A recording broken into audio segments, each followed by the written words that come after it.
What's going on, everybody? Mike with Mark 4 Specialties. It's been a long time, since I got a video out to you guys.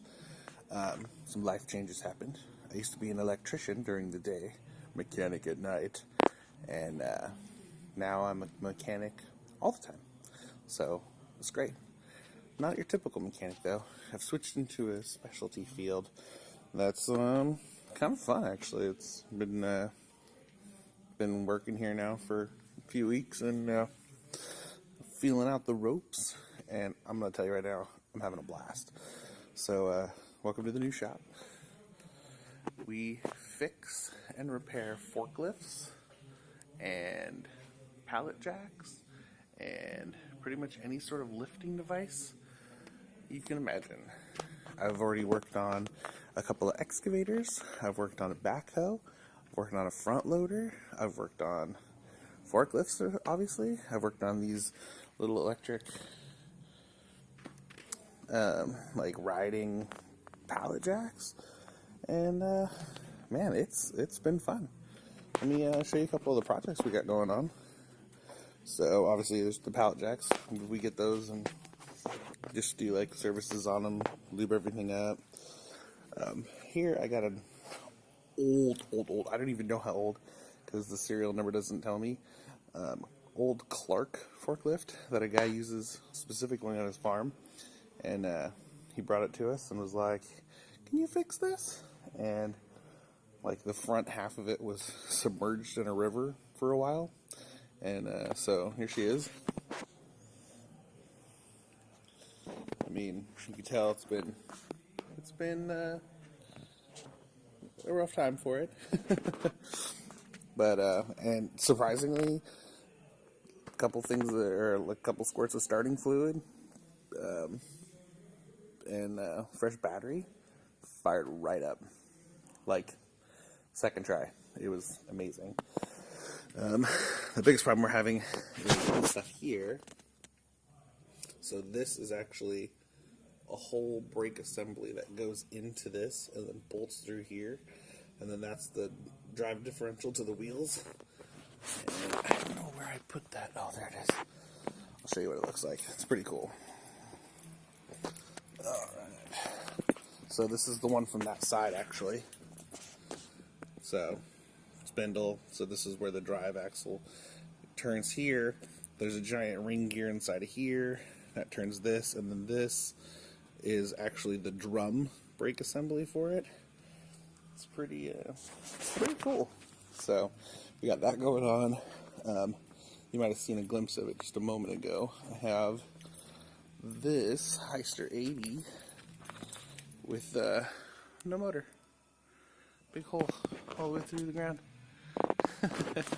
The starter mount broke on it, so we're working on that. We actually have the old motor right here. This is a Chevy 4.3 liter with sweet roller cams. I don't know if you can see those, the rockers or roller rockers. These are the bearings, and they rock on the push rods on the valve bodies, intake exhaust. I don't know if you know what the inside of a motor looks like. So that might be your first glimpse into one, in which case I highly recommend you watch another video on motors so you can see what all the different parts are. Or if you're just checking it out, I mean, check it out. And then this is the new one.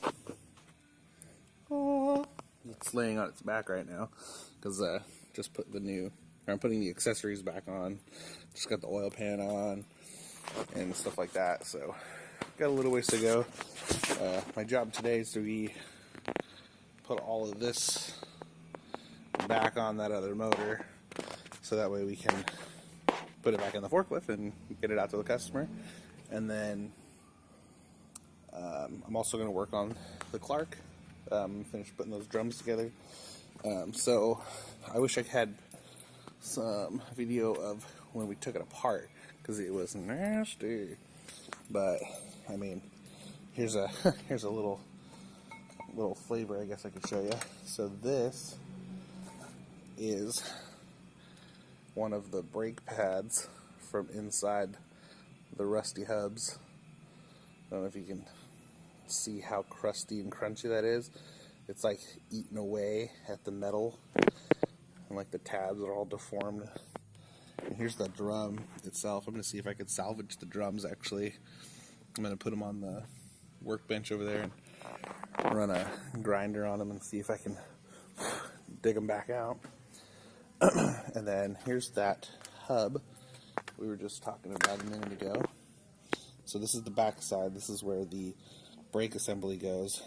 And then on this side, this is the side that bolts back to the drive housing. You can see the big bolts. These actually go through, the big studs go through that assembly and mount up to the forklift. And then actually here is, let's see if you can see that. Check that out.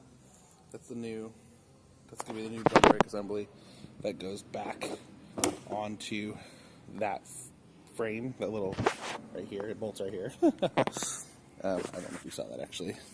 It's really hard doing this in first person, so it'll go back on these 4 bolts here, bolt through, and then there's a bull ring shaft that I still have to get the bearing off of. Right here. Boom.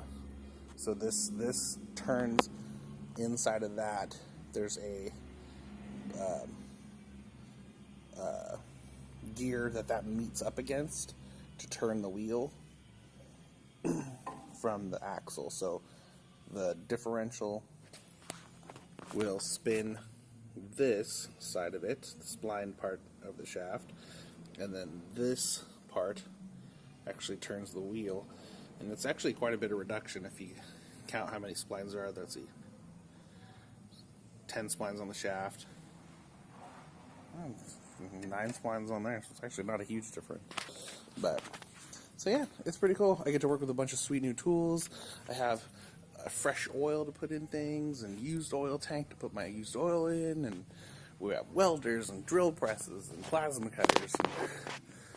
So yeah, so hopefully I'll be able to get you guys some more cool, intuitive videos on some forklift repair or some other sort of repairs as we go along. But I just wanted to give you guys an update and bring you in on the fun. So I guess we'll see you next time. Peace.